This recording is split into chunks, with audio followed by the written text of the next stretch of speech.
Hi there, and welcome to the Skylight Books author reading series. If you'd like to learn more about us and our many upcoming author events, please visit skylightbooks.com, where you can browse our inventory, buy books, and join our Friends with Benefits Club. You can also follow us on Twitter, Tumblr, and Facebook.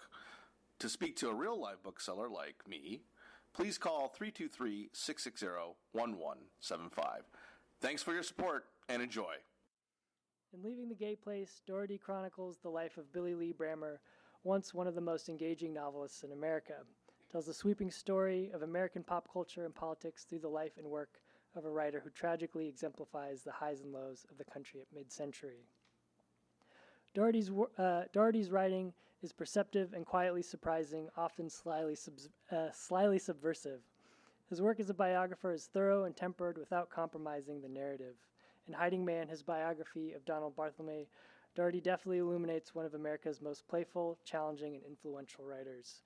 Joyce Carol Oates wrote of Daugherty's Joan Didion biography, "It is rare to find a biographer so temperamentally, intellectually, and even stylistically matched with his subject."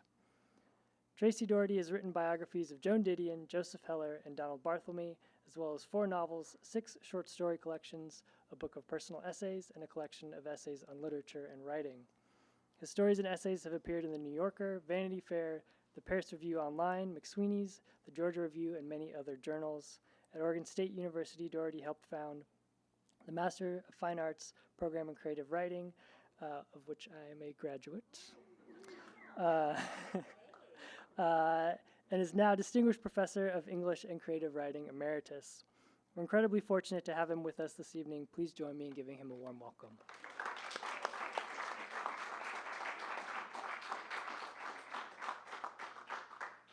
Thank you, Dylan. This is one of the nicest bookstores in the country, and I'm really grateful to be here and grateful to Dylan and his colleagues for hosting me. And grateful to all of you for showing up on a Friday night. I see a lot of familiar faces. This feels a little bit like a private party with family and friends, so maybe we can just relax and have fun tonight. That would be good.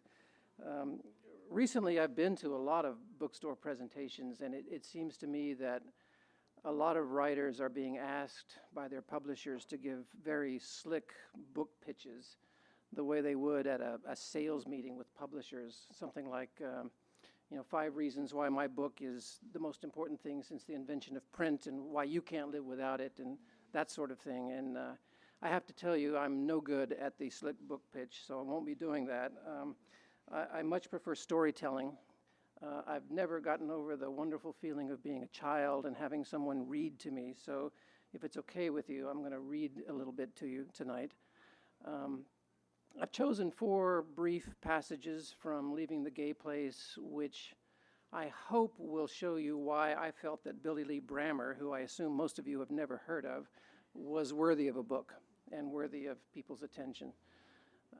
And I'll start with the preface to the book, which will give you, I think, the basic introductory material you need to know about Brammer before I go on.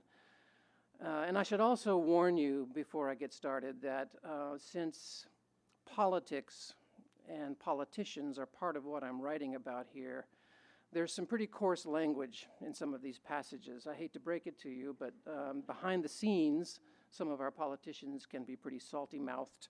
So if you are queasy about such language, I apologize to you in advance. Just remember, these are not my words. They are the words of the great leaders of our nation.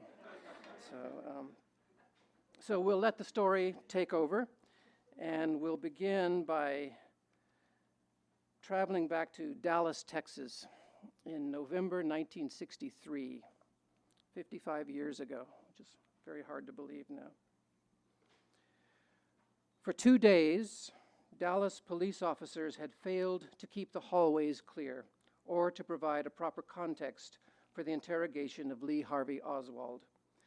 Despite the desperate gravity of the situation, police security of the building was obviously extremely lax, recalled the FBI agent James B. Hosty, one of the interrogators. During a 10-hour stretch from the afternoon of Friday, November 22nd, until early the following morning, Captain Will Fritz hoped to question Oswald without Hosty or anyone else present in his small office on the 3rd floor of the municipal building. One-on-one with the prisoner, he might develop a conversational rhythm that would put the man at ease. But the clamor of reporters outside the office door thwarted any attempt at fruitful dialogue. As the Warren Commission later concluded, the tumultuous atmosphere throughout the third floor made it difficult for the interrogators to gain Oswald's confidence and to encourage him to be truthful. As Dallas Police Chief Jesse Curry has recognized in his testimony, we were violating every principle of interrogation. When Hosty arrived at the municipal building less than 2 hours after Oswald had been transported to the headquarters of the Dallas Police Department, dozens of camera crews, television newsmen, and print reporters thronged the hall, jostling and shouting. Flashbulbs popped, microphones screeched. The Dallas District Attorney Henry M. Wade estimated that early in the evening of November 22nd, as many as 300 reporters jammed the building's third floor. The conditions were not unlike Grand Central Station at rush hour, maybe like Yankee Stadium during the World Series, Hosty said. He could not catch the elevator to the third floor because an ABC News crew had parked its heavy camera in it. He took the stairs instead. Recording cables ran crazily down the stairwell and out the building's windows, wrapping the structure in an enormous black web. Initially, no steps were taken to exclude unauthorized persons from the third floor corridor, said the Warren Commission report. Then, for a few frustrating hours, police officers attempted to check press IDs. Any semi-official card passed muster with them. They didn't have time to make telephone calls to authenticate credentials. Reporters had nearly free reign of the building. Newsmen wandered into the offices of other bureaus located on the third floor, sat on desks, and used police telephones. One reporter admits hiding a telephone behind a desk so he'd have exclusive access to it if something happened, according to the Warren Commission report. Even worse, as Stephen M. Gillen, a historian of the period, wrote, anyone could have entered the building and positioned themselves within feet of America's most notorious prisoner since John Wilkes Booth. At least twice between Friday night and late Saturday evening, photographers and TV technicians recalled seeing a stubby little guy cut through the pack of reporters talking up a strip joint. "My name is Jack Ruby," he'd say, holding out a business card. "I own the Carousel Club. This card will entitle you to be my guest." At no point did anyone attempt to stop him or ask him for credentials, wrote Gillen. If someone wanted to harm the prisoner, it would have been a simple matter to fake press identification and pose as a journalist, or even as Ruby did, walk into the place with a knowing swagger. The danger of an attack on Oswald was compounded by the Dallas Police Department's policy of cooperating openly with the press. Under no circumstances would Chief Curry consider restricting media access, especially given this case's high profile and suspicions already rampant in the halls that the cops would naturally want to rough up this kid who had apparently killed the nation's president. The only way to prove that no one was mistreating the prisoner was to let reporters see him often. 3 times, within the first 7 hours of Oswald's capture, officers paraded him through the chattering mob. On one of these excursions, just before 8 o'clock on Friday evening, he shouted he was a patsy. Security measures threatened to unravel altogether early Sunday morning. Chief Curry announced that Oswald would be transferred to the custody of the Dallas County Sheriff. What time? Reporters wanted to know. "If you fellas are here by 10 a.m., you'll be early enough," Curry answered. On Sunday morning, hundreds of Dallas citizens gathered on Commerce Street across the boulevard from the municipal building, awaiting a glimpse of Oswald at the basement exit. Though officers had been instructed not to allow anyone but identified news media representatives into the basement, the police accepted any credentials that appeared authentic, said the Warren Commission report. Anthony Ripley, a reporter for the Detroit News, testified that he entered the basement and was not challenged as to his identity. James Standard of the Oklahoma Publishing Company told the commission he'd managed to penetrate the area by exhibiting an old insurance card. Billy Lee Brammer may or may not have had legitimate press credentials that day. It is certain that he carried a credit card issued to him by Time magazine 2 years earlier. He no longer worked for Time, but he still charged expenses to the card. Time's accountants either hadn't noticed this or hadn't caught up with him yet. In any case, they hadn't canceled his credit line, and it's possible that the magazine hadn't yet bothered to void his press pass. But then, in spite of this being a clear turning point in his life, with publishers lining up to call him after the Dallas murders, it is also possible that Billy Lee Brammer wasn't in the municipal building on Sunday, November 24th, 1963. Rather than deflating his mystique, this uncertainty seems to have enhanced it through the years. He used to tell people he was in the same building when Oswald was shot, his daughter Sydney said. The historian Stephen L. Davis declared Brammer was at Dallas City Jail where he witnessed Jack Ruby shooting Lee Harvey Oswald. "Oh, yeah, I remember him talking about Ruby," said Al Reinert, a friend and former colleague. "Just knowing Billy Lee, he'd try to get there. Dallas was ground zero that day, and he was still a functional guy then." But another friend, Hugh Lowe, said, "It surprised the hell out of me to find out he was part of the working press then. I don't remember hearing anything about Billy Lee doing any serious journalism during that period."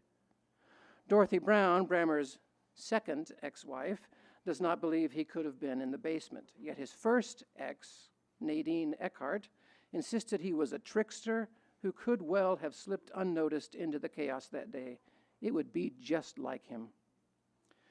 The story's drama, as well as its uncertain provenance, is familiar to anyone who has heard, even in passing, of Billy Lee Brammer.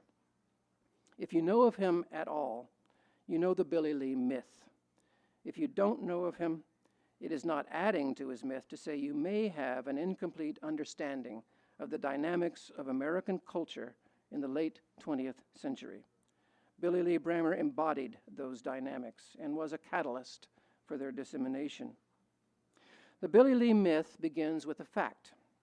He was once one of the most engaging young novelists in the country, greeted by some critics as the second coming of F. Scott Fitzgerald.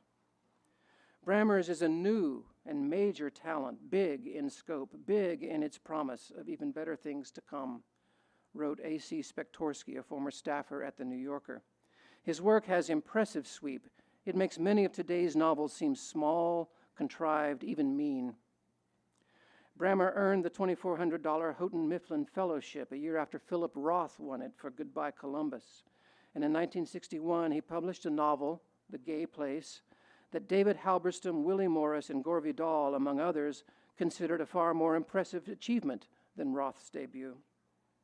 The Gay Place was the best novel about American politics in our time, wrote Morris.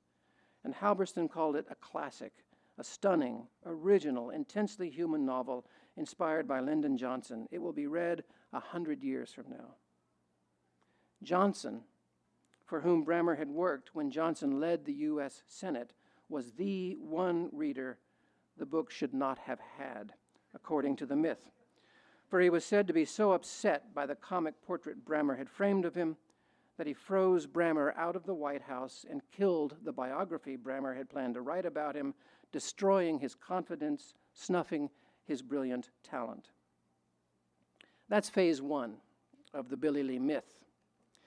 Phase two claims, again with some roots in fact, that psychedelia wouldn't have exploded in the American 1960s without Brammer's influence.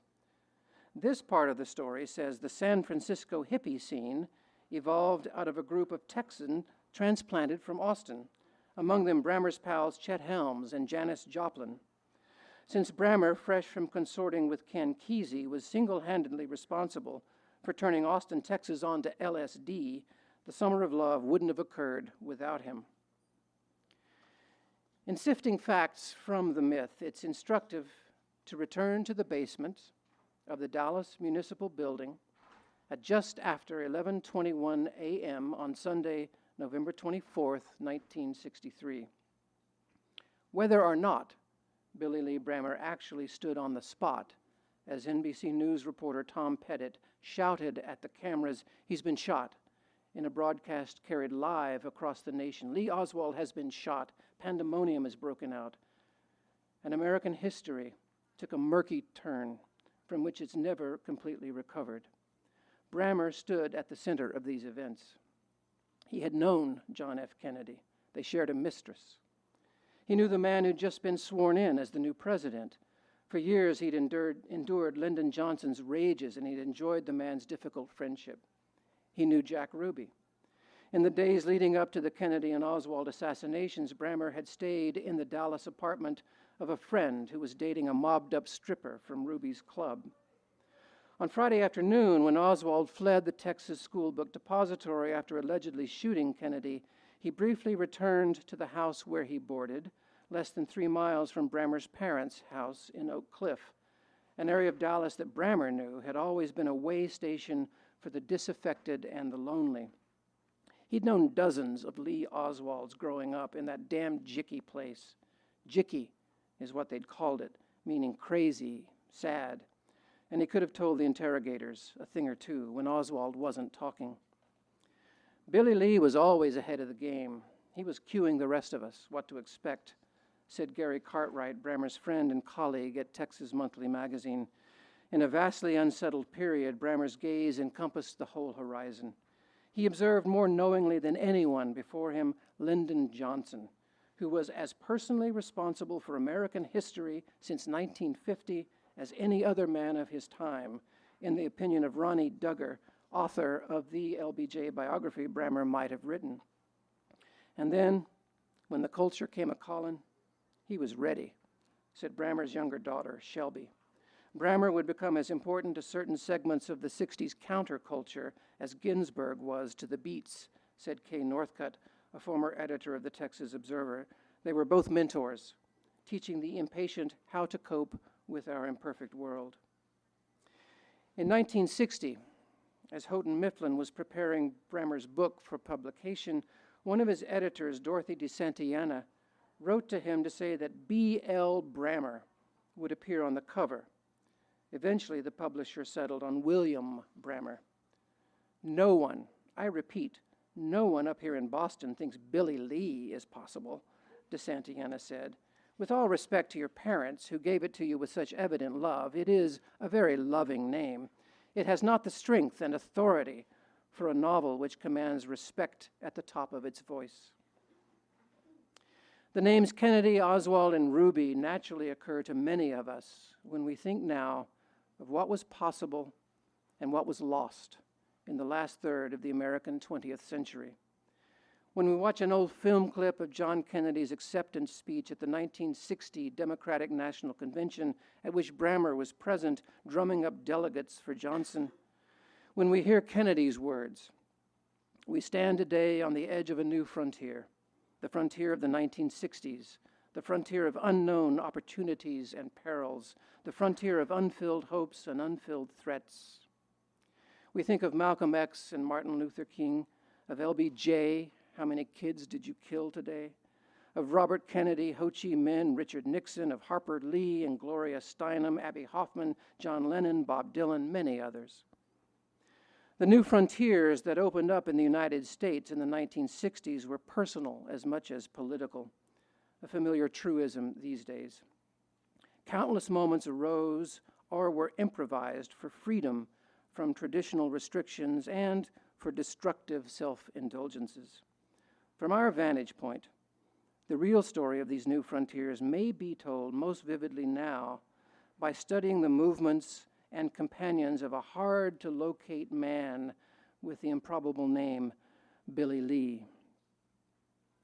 So in the late 1950s, Billy Lee Brammer was working as a journalist in Texas, mostly for liberal publications. And even in the 1950s in Texas, it was hard to find a political liberal.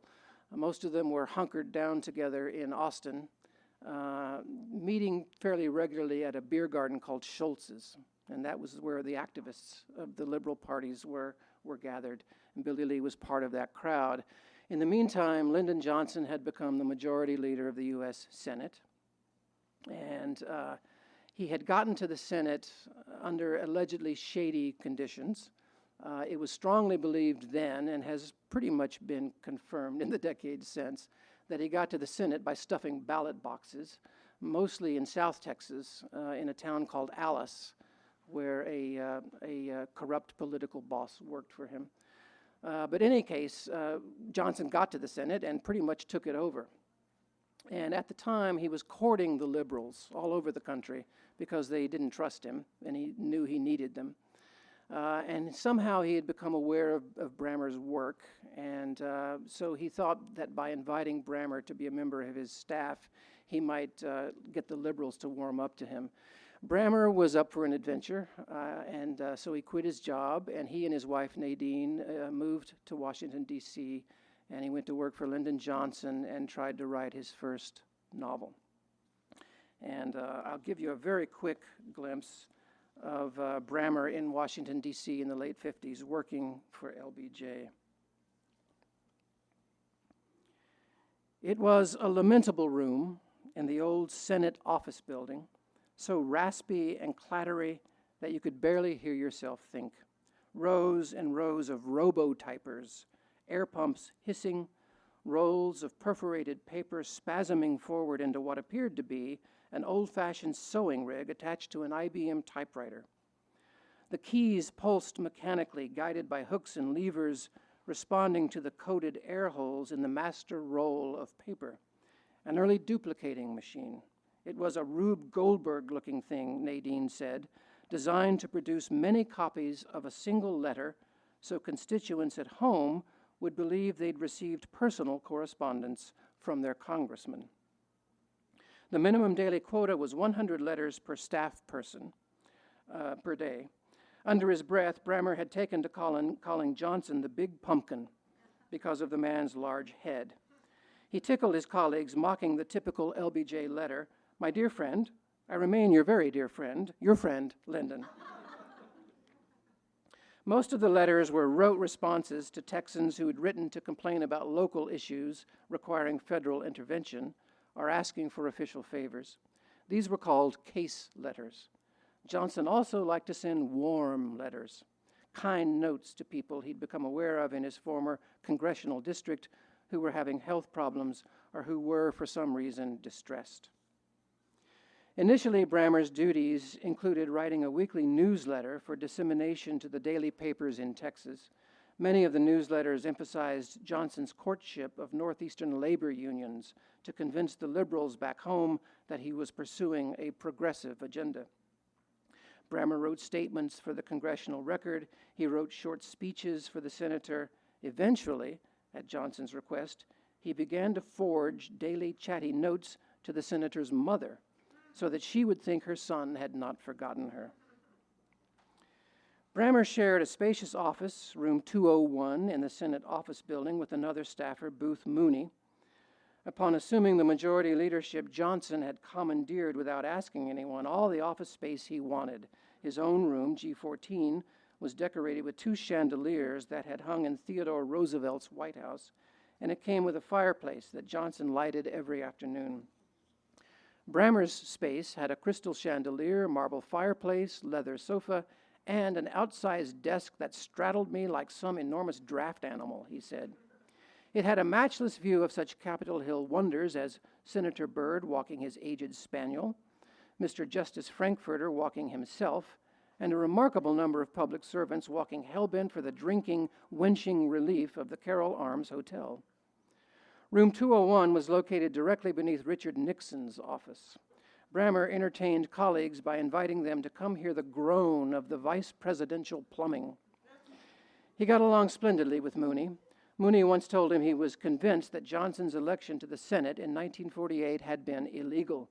He said he and his wife had vacationed in Mexico a year after the controversy with the ballot boxes in Alice, Texas. He claimed to have met the man who'd burned the fake ballots. This fellow had been spirited away across the border for safekeeping until the story died down. However, LBJ got to the Senate, he was now strictly in control, and he brooked no sloppiness or insubordination from his staff.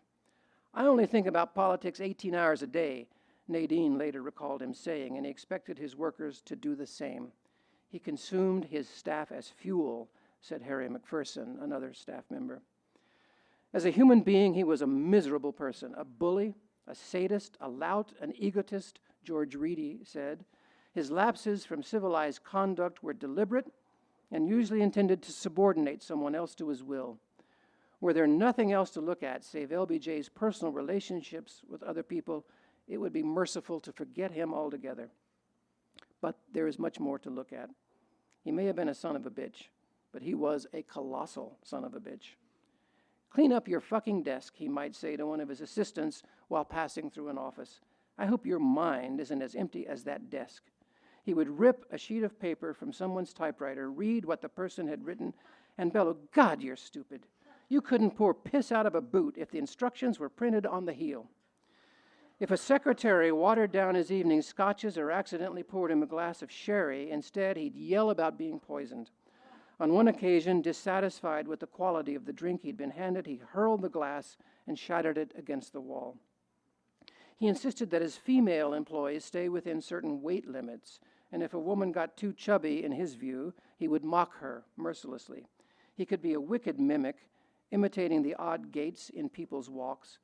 To his male employees, he would sometimes brag about the size of his penis, nicknamed Jumbo, and on occasion he would force them to sit in the bathroom with him while he emptied his bowels and dictated orders, stressing his overpowering physical presence and humiliating the men. He referred to his male staffers as his hard-peckered boys. Johnson had no concept of order, none whatsoever, Reedy said. He knew how to handle people as individuals, and if some of those people could bring organization along with them, well and good. But he would constantly put subordinates in an impossible position in front of their subordinates. He would issue contradictory orders and then never even realize they were contradictory. He was always embarrassing people, making them look very small, in their own eyes at any rate, in front of other people. On the other hand, one staffer told Robert Caro, you felt the world was moving, and Lyndon was going to be one of the movers. And if you worked for him, you'd be one of the movers. William Morris, who would later become the editor of Harper's Magazine and who was a friend of Brammer's, William Morris, traveling to London, stopped in Washington to visit Brammer and found him enthralled by Johnson, by his complexity and his promise, though in those early days, Brammer rarely encountered his boss. He's just about 50 feet away in another office, but I never see the lord of the manor, he wrote Ronnie Duggar, another friend. Instead, Brammer would sit slumped late at night in the robotyper room's sterile glare, empty Coke bottles, piles of mistyped pages, ashes, and pallor, Harry McPherson described it. He recalled the end of one long day, Bill Brammer's eyes, as he waited for a machine to finish so that he might begin the cycle once more, were large and red. Do you love it, Brammer? I shouted. I love it, he replied. After a while, we switched off the current and went out for a beer. Washington is hideous, Brammer wrote Duggar in early January 1956, before Nadine and his daughters arrived in the city. He was surviving on Butterfingers, warm Jell-O, and amphetamines. The days were cold and misty, gray but for smudges of neon here and there, a bad impressionist painting. A smell of ashes, bus exhaust lingered over everyone. The tires of hustling taxis hissed on wet pavement. D.C. was swiftly efficient, cruelly unforgiving. We had been young and liberal in Texas, where to be liberal was to be righteously happy under siege, McPherson said. We'd entered the North now, where one needed to be astute as well as compassionate. Power was a flat, pervasive odor, as unmistakable as cordite, he said. Bill was working hard, 10 to 12 hours a day, but had few friends in Washington and not much free time to have a social life, said Glenn Wilson, a fellow staffer whose wife Marie would sometimes cook for Brammer in their suburban Alexandria home. She worried about how thin he was and how little sleep he got. He developed this peculiar pattern, Wilson said. When the regular workday was done at 7 or 8 p.m., he'd grab a quick sandwich and then go to his small apartment, take a 2 or 3 hour nap. He would then arise about midnight and, fortified with coffee and Dr. Pepper and diet pills, he'd write until dawn. He'd have another quick nap, get up, shower, and go to work. How he was able to keep up this grueling regime, even though he was still in his 20s, I don't know. Brammer told Duggar, I'm almost finished with the first draft of my book. I've written about 30,000 words more. He admitted to Duggar that the book lacked focus. He worried as well that he'd ingested so much Scott Fitzgerald. My prose took a turn toward a seedy parody of his style. To counter this tendency, he immersed himself in Saul Bellow, but the Jewish influence makes my Southwest characters talk like Yiddish immigrants. Duggar read between the lines of Brammer's letters. He knew his friend was serious about writing, but his enthusiasm for the book seemed forced, a pallid attempt to cheer himself up. Duggar wrote back, "I'm desperately fearful you'll become some wispy, haunting feather on the night wind." In the early morning hours, rereading what he'd written before the clatter of the robotypers began again in earnest, he worried that his characters, based on the Schultz crowd back in Austin, lacked purpose and interest. Much as he hated Washington, he agreed with McPherson. It was one thing to sit about the tables of the Schultz garden in Austin, drinking ice pearl in schooners and mock politicians. But it was another thing to confront this city, Washington, with its mysteries of authority.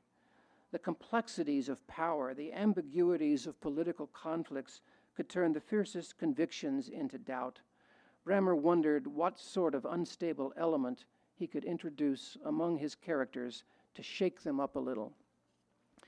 Well, the unstable element he introduced into his novel was a character based on Lyndon Johnson. In The Gay Place, the title of which comes from a phrase in a Scott Fitzgerald poem, Brammer included a character, a politician named Arthur Goddamn Fenstermacher. Fenstermacher is a German word. Literally, it means window maker. But among the German immigrants to the Texas Hill Country around Austin, Fenstermacher was a slang word, and it meant something like magician or illusionist, which is how Brammer saw LBJ. So The Gay Place was published in '61, and Johnson immediately got pissed off about it and cooled to Brammer very quickly. Not that Johnson really read the book. I mean, like our current president, Johnson was not a reader, so he didn't really, know firsthand what was in it, but people told him.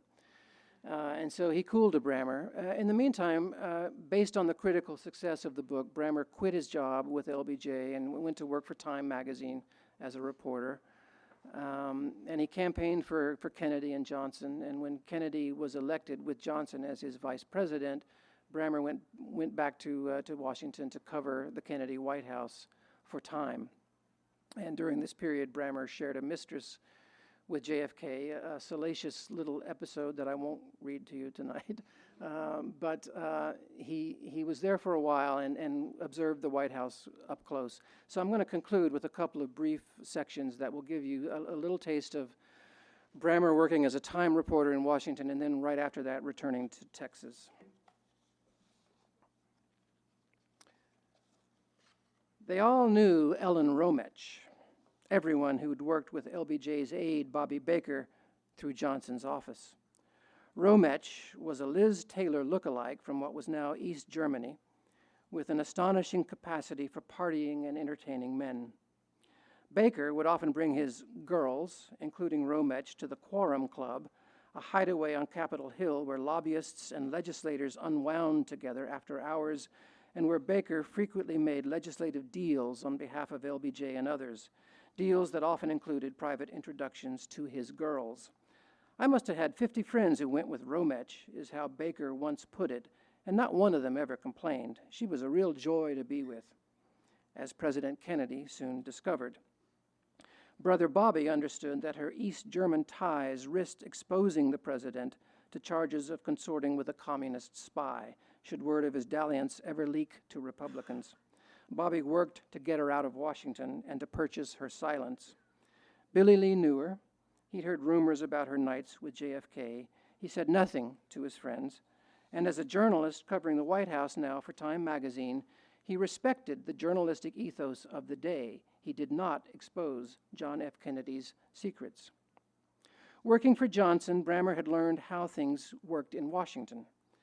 At first, his pieces on the Kennedy White House remained solidly focused on public matters. Quote, "Beneath the sun-tanned surface, when U.S. citizens thought of their country, there was uneasiness and discontent." But Kennedy was too charismatic to be profiled for long in the traditional manner. The handsome young president cried for personal asides, even in a hard news context. Brammer's observational prowess, as well as his private knowledge, came in handy here. Time began to report such details as the president moved easily, showing no signs of his recent back injury, and he half smiled his recognition to White House regulars. Yet his face appeared puffy and lined by new wrinkles, and his hands seemed to tremble slightly as he shuffled the papers before him. Even in the midst of briefings, the president sometimes ceases to listen as he stares into space, apparently searching for the answer to some nagging problem. Hints of complexity, vulnerability, a life apart from the press room podium. Incrementally, in the pages of a mainstream news magazine, the president was taking on the shadings of a character in a novel. At one point, the Texas Observer gave Brammer space for a satire on the administration. It takes the form of a one-act play, and it's the closest Brammer came to publicly revealing the White House's daily routine. As the play begins, the First Lady says he's been in the pool since the crisis started. A newsman wants to know, what crisis is she talking about? You got me there, answers the president. Kennedy did, in fact, spend many hours a week in the White House swimming pool, accompanied by a woman or several women, sometimes joined by his brothers Bobby and Teddy. The water was heated to 90 degrees to soothe his back. Jackie was not allowed near the facility when her husband made use of it. When the president takes lunch in the pool with fiddle and faddle, nobody goes in there, said one JFK staffer. Setting the scene of his play, Brammer writes, visible in the pool is a young man, surpassingly beautiful, also unimpeachably naked. The unusual second adjective here, unimpeachably, suggests perhaps Brammer's bitter attitude toward Kennedy's unfair privilege. JFK's recklessness was so worrisome to so many members of the Secret Service and to members of the press corps, a sense of dread thickened the West Wing air. Additionally, Kennedy's amphetamine use had started to make him thinner. In Brammer's play, the president says, sometimes I see me dead in the rain. The First Lady responds, oh, darling, don't talk like that. The Vice President, based on Johnson, standing to one side, contemplating walking on the water, pipes up, what's so awful about talking like that? Go on, talk like that some more. In just a few words, Brammer had captured the true dynamic of Camelot. Johnson, well aware of Kennedy's sexual profligacy, sulked and seethed.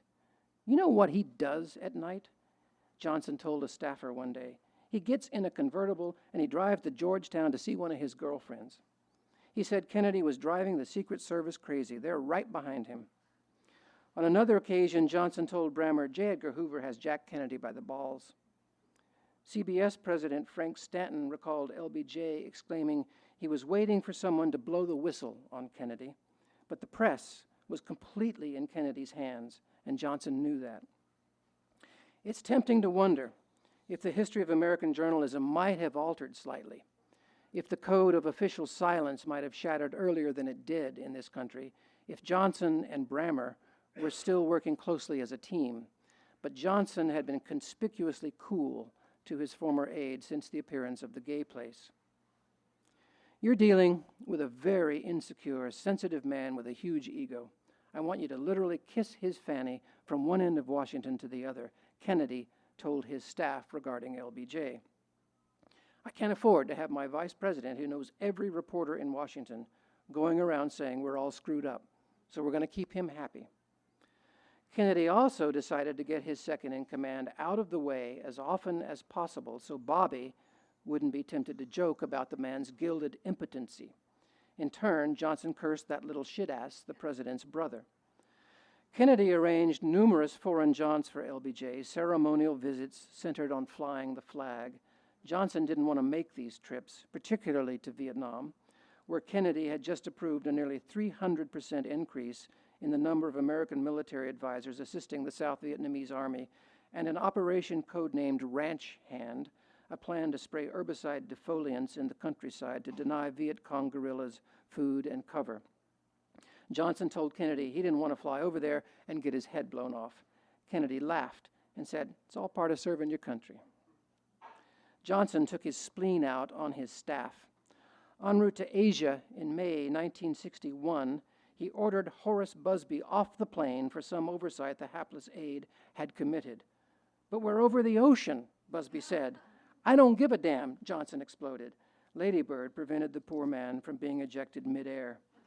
Overseas, Johnson broke every cultural taboo, manhandling women and children in public, including a few fingerless lepers, telling confused crowds they could all be rich as Texans if they'd adopt the American way of life. Back in the States, he flew to Texas for a meeting with Dwight Eisenhower at the ranch. Brammer was among the reporters assigned to cover the event. Both men's destinies had altered radically, rising and falling in a very short time. Their personal worlds, as well as the world at large, were about to make even more unpredictable twists.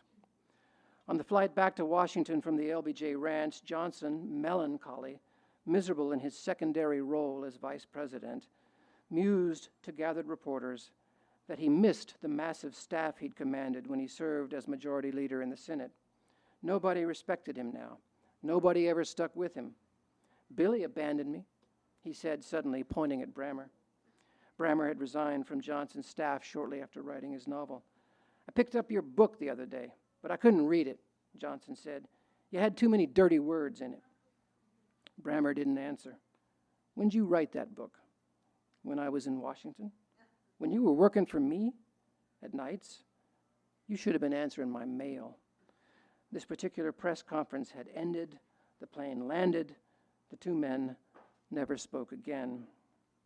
And then very quickly I'll conclude with a scene shortly after this. Brammer has grown weary and cynical about politics and decides to leave Washington and return to Texas, and that's where his life takes another big turn, and he really quite literally stops wearing Brooks Brothers suits at that point. He never wore another suit in his life, I think, after this point.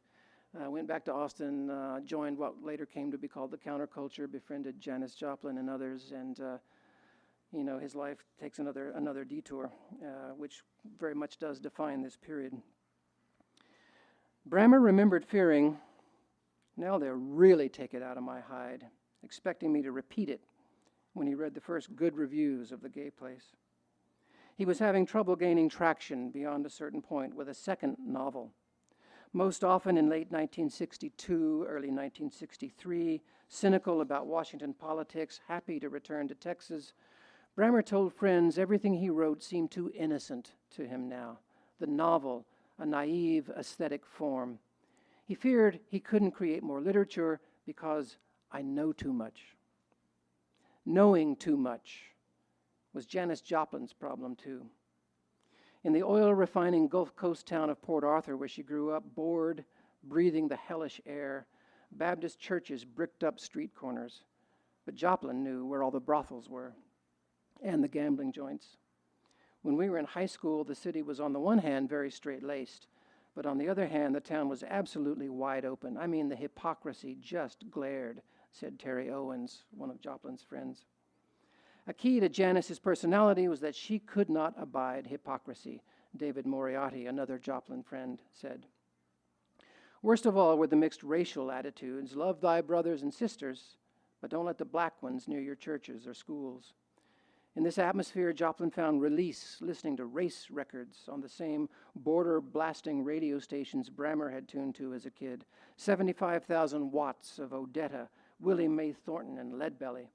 How come she could listen to this stirring rock and roll at night, but not sit next to a black classmate in school the following day, she wanted to know. Joplin's peers trailed her down the narrow high school halls, shouting at her and mocking her mercilessly. In 1962, she made her way to Austin and to Threadgill's. Brammer's friend, Jay Milner, said, "We'd all go to Mr. Kenneth Threadgill's on weeknights." Mr. Threadgill was the son of a Nazarene minister. He loved nothing more than to bring people together. He could always be persuaded to sing along with his Jimmy Rogers jukebox records, Milner said. He'd yodel, do a bit of Hank Williams, dance a little jig, then return to his bartending duties beneath the giant ceiling fan that merely stirred hot air. 4 gas pumps sat out front of the bar from the building's former filling station days. A TV antenna connected to nothing inside, twisted atop the roof. Here, Threadgill hosted truck drivers and ranchers who'd come to town at night, treating them to country tunes and hootenannies. Threadgill was a serious follower of music. He became curious about the growing folk phenomenon among the non-traditional students in town, the crowd that was getting more and more weird.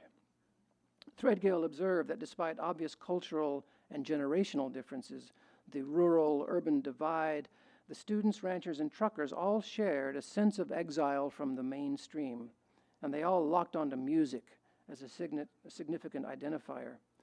The songs each group listened to shared basic chordal rhythmic roots. Brammer had heard these similarities long ago on the radio, so had Joplin, when hillbilly bands played their versions of Deep Ellum blues. Slowly, Threadgill's little bar became a haven for folk purists, said the writer Jan Reed.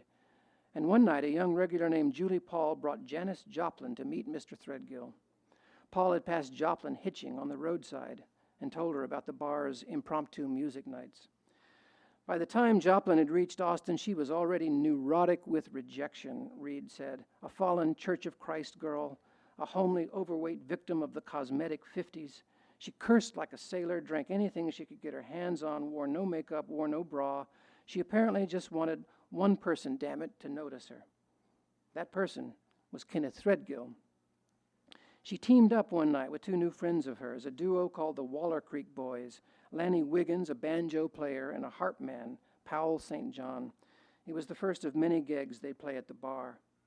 Whenever the older crowd got restless, heckling Joplin during her screechy rendition of Silver Threads and Golden Needles, Mr. Threadgill shushed them. He let it be known he considered Joplin to be just like a daughter. She voiced the agonies of hell with the passion of a pilgrim who'd glimpsed heaven's gates, he said. He upgraded the bar's electrical capacities and bought a brand new microphone for her.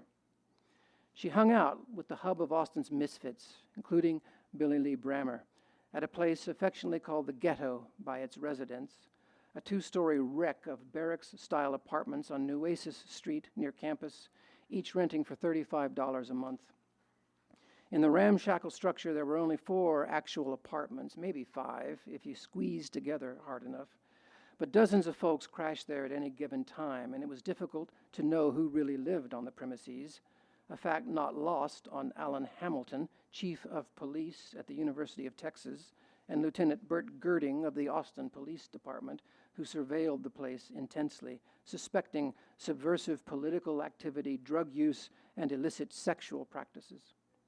Aside from a few disorganized civil rights marches in front of segregated movie theaters, the Ghetto group was largely apolitical. Drug use? Certainly, though at that time the head trip of choice was peyote, available legally and cheaply, 10 cents a plant, at a nearby store called Hudson's Cactus Gardens. The Ghettoites tended to cut the drug's bitter taste by mixing it with store-bought molasses, whose sugar content actually counteracted the mescaline. Far more dangerous was the home beer brewing, done in an enclosed stairway. Sometimes bottles would overheat and blow up, sending glass shrapnel into the ceilings.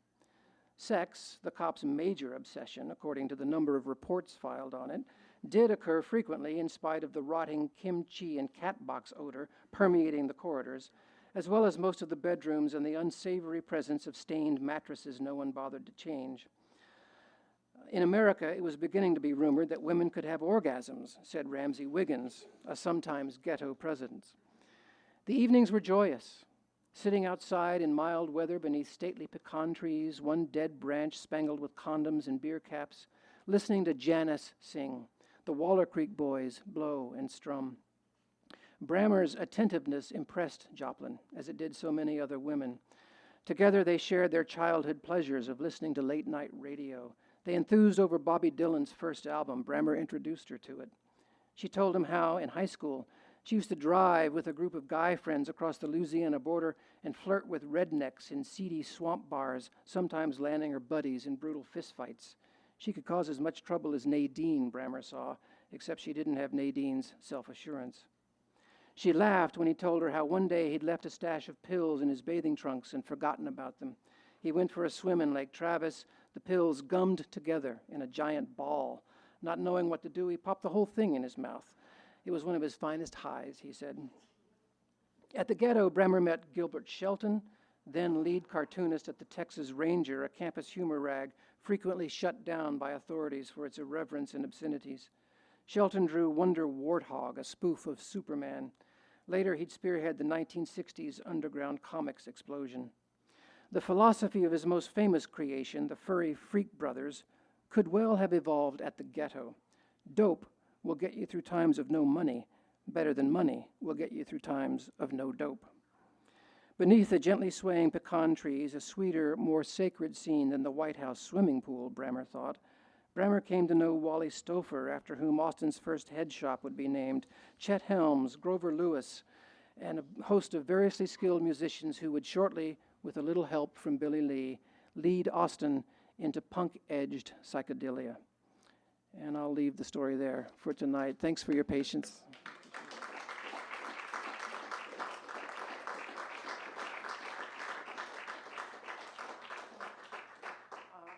If you're interested, I'm happy to take some questions or chat with you about how some of that ancient history still resonates with us a little bit today.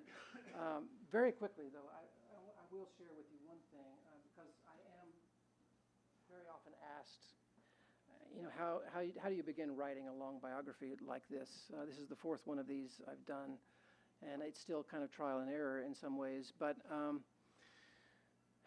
it is, I think, important for me when I begin a project like this to line up a chronology. So what I basically do is, and this shows you again how old-fashioned I am. There are computer programs that will, mine data for you, but I have to have the brain and hand coordination. It's like physical labor. It has to be something for me to do. So I get a notebook and I will line up, the years of the subject's life, from the year the person was born to the year the person died. Just at the top of the page, line up all the years. And then sort of categorize several different things under each year. So what was going on in this person's personal life that year? What was happening in the world of literature and art and culture that year? What was happening socially and culturally and around the world that year? Did a war begin? Did a war end? Because all of these things are going to affect the way that person grows up and the way that person thinks and what happens to that person's life. So I have all those things lined up in columns under the years. And then I have underneath that all the source material I have that will speak to those things, whether it's personal interviews or papers or magazine pieces, whatever. So I can have at one glance, that's the idea anyway, what's happening year by year in the person's life. And that essentially becomes the outline of the book.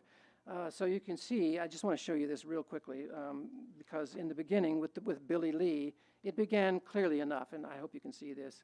So I have the years up here at the top of the page, year by year.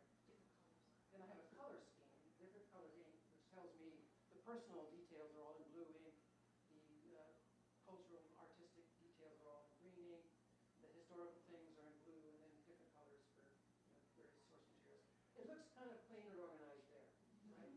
But then with this project, at least, when I got a few years into it, this is sort of what it became. But I kind of liked this because I thought, writing about Billy Lee, this kind of looks like a psychedelic hallucination, so it's appropriate. But anyway, this becomes this eventually, and it kind of looks like a magic trick, but it's just basically a hell of a lot of work. So that's it. That's how that's done. So I saw a hand. Anybody have it? Yeah.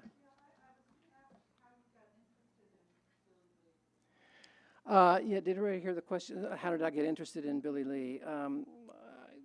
Quickly, I grew up in Texas, and I was lucky enough to know early on that I wanted to be a writer. I just loved to read, so it was clear to me very early that this was the path I was on. And if you are a budding young writer in Texas, you hear about Billy Lee Brammer. He's this mythic figure in Texas. Outside Texas, nobody knows about him, but he wrote this novel that everybody loved, and then he didn't fulfill his promise, and so everybody was always talking about what might have been if Billy Lee had fulfilled his promise. He could have been our great James Joyce, or he could have been our next great, wonderful writer, but it never happened. So what would have happened? So as a teenager, I read The Gay Place. My grandfather was a politician in Oklahoma, so I was interested in politics, and here was this great political novel. So he was an important figure to me. But then a few years ago, I managed to meet his daughter, Sydney, who's had a fascinating life herself. And we met a few years ago, and I told her that I knew her dad's book and loved it, and we started chatting, and she said, well, you're a biographer, you should write his life story. And I said, no, nobody knows who he was, nobody would read such a book, there's no way anybody would even publish such a book, so I didn't take the idea seriously. But Sydney went to work on me, and worked on me for years. She would send me books that her dad had owned with his signature in them. She would send me these little gifts like, here's a little present. And then we would meet occasionally, and she would tell me stories. And this is what really got me. She started telling me these stories, and I thought, this is too good to pass up. The stories are great. It's great material. And I've never really been one to worry too much about what's practical.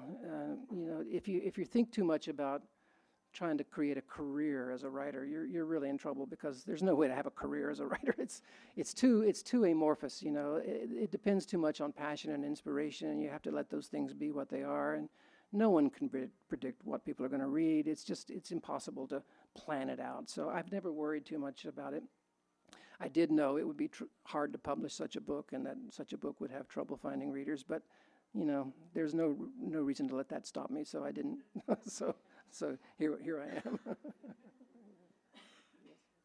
is more a cultural question, but as you were reading it, it occurred to me, I was a toddler when I saw Oswald Shaw on live TV. Yeah. And I remember turning to my parents, not quite understanding what was going on, but knowing by the reaction this was a bad thing. Yeah. And my parents had no clue how to handle this moment, none at all.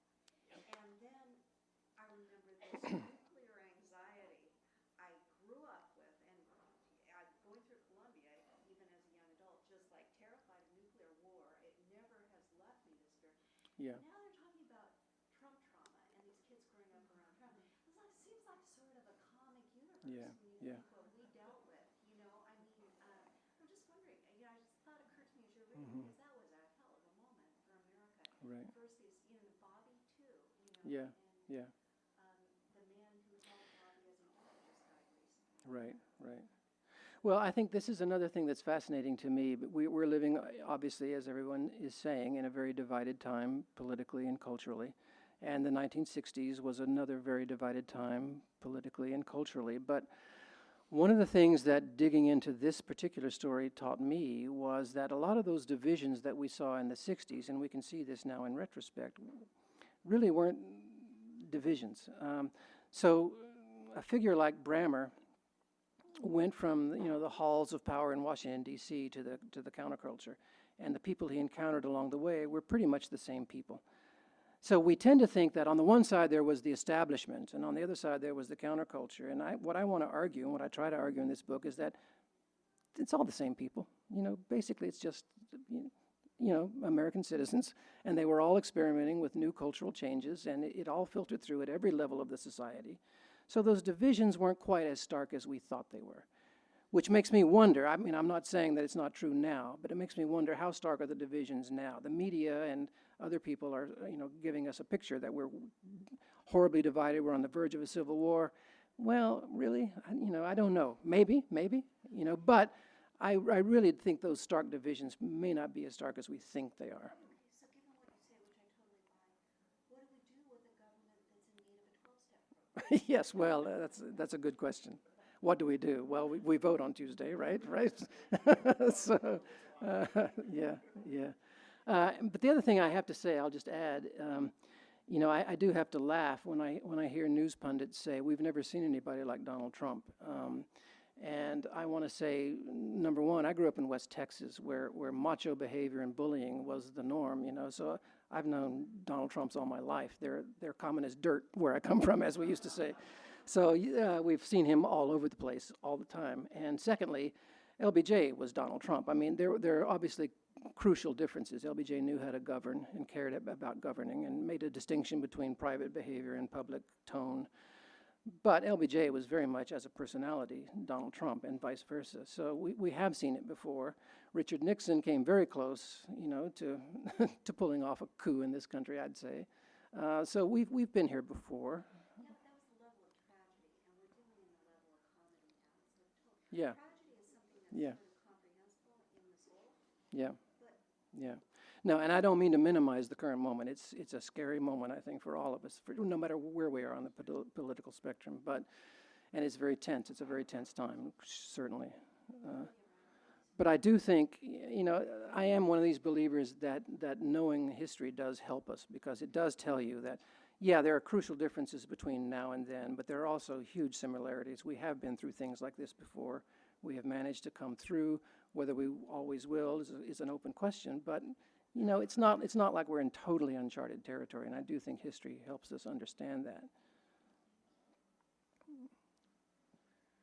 All right, yeah.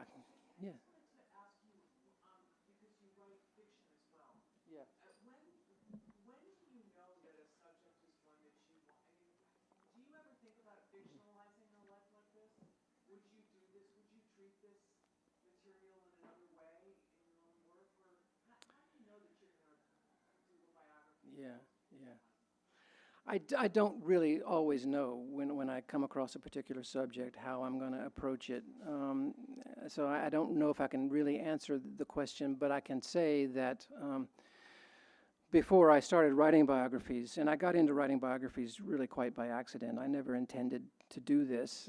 I was writing fiction, and only got into writing biographies just because I wanted to tell the story of this old teacher of mine that I loved. So that got me off on this path.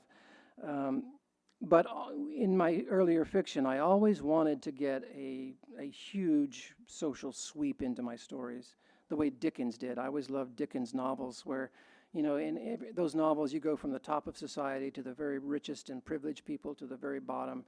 And I always wanted that huge scope, and I couldn't do it. I just didn't know how to do it. So all my fiction felt really cramped and narrow to me. The biographies have opened up a whole new thing for me, because when a life story is kind of already there, the details of the life are there for you. And what you do with them is your own choice, but the details are there. And then I do like to connect the personal life to what's happening culturally, socially, internationally. What are the forces that shaped not only that life, but every life during that period, including my own. I mean, I'm interested in that period because this is what shaped me, and I'm trying to figure it out still. So that's where I get into it. But the biographies have allowed that bigger scope, which I'm now trying to smuggle back into my fiction. So it does make it harder for me to decide when I come across a subject, do I want to do fiction or nonfiction? But the other thing is, maybe it's because of age too. I'm old enough where I don't care so much anymore. I don't care if it's fiction or nonfiction in a way. I mean, I don't want to be loose with facts. I want to tell the truth. When I claim this is nonfiction, I want it to be truthful. But in a sense, whether the narrative is fiction or nonfiction doesn't bother me so much anymore. It's just I want to tell a good story that feels true to people. And that's kind of what I worry about. And beyond that, I don't worry the details so much. So I don't, they don't know. This story, as I say, was kind of handed to me by Brammer's daughter. So I felt, a real responsibility to the family in this case too. Yeah. Who am I writing about now? I'm writing about a very obscure, after Joan Didion, I got tired of the spotlight of fame. I didn't want to be anywhere near famous people. They're too scary. So I'm really courting obscurity these days. I'm going even farther than Brammer with the next book. I've got a book coming out in the spring about a Victorian-era astronomer, a female astronomer in India. So I'm getting as remote as possible. Well, sure, if they'll have me. Thank you all for coming out. I appreciate it.